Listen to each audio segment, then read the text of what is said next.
महादेवी हत्तीणीला कोल्हापुरात परत आणण्यासाठी राजू शेट्टींच्या नेतृत्वात मूक पदयात्रा काढण्यात आली। नांदणी ते जिल्हाधिकारी कार्यालय काढण्यात आलेल्या या पदयात्रेत कोल्हापूरकर एकवटले। यावेळी महापालिका निवडणुकीत दणका देऊ असा इशारा शेट्टींनी सरकारला दिलाय। तसंच महादेवीला परत आणण्यासाठी राष्ट्रपतींकडे दयेचा अर्ज करणार असल्याचंही त्यांनी म्हटले।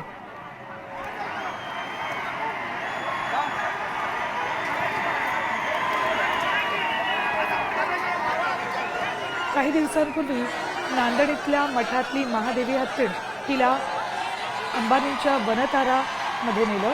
त्यानंतर कोल्हापूरकर आक्रमक झाले। सुरुवातीपासूनच कोल्हापूरकरांचा महादेवीला वनतारामध्ये पाठवण्यास विरोध होता। ज्यावेळेला वनतारामध्ये तिची पाठवणी झाली त्यावेळेला कोल्हापूरकरांना आणि मठाधिपतींनाही अश्रू अनावर झाले होते।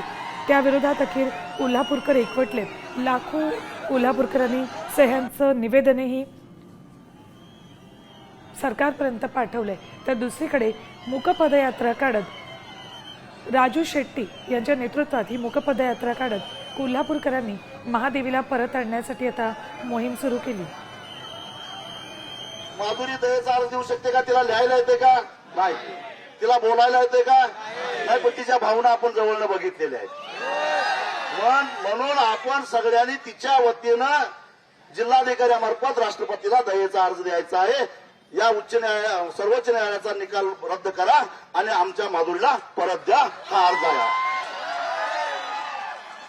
जर तुम्ही हस्तक्षेप करून त्या अंबानीला आदेश देऊन आमचा हत्ती जर का परत नाही दिला तर मग एकच इशारा देतो, तुम्हाला सगळ्यात जास्त प्रिय काय आहे तर मुंबई महापालिका।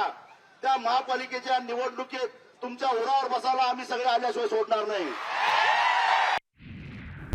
आता isakal.com आहे देशातील नंबर 1 ची मराठी न्यूज वेबसाईट। प्रत्येक अपडेटसाठी isakal.com ला नक्की भेट द्या।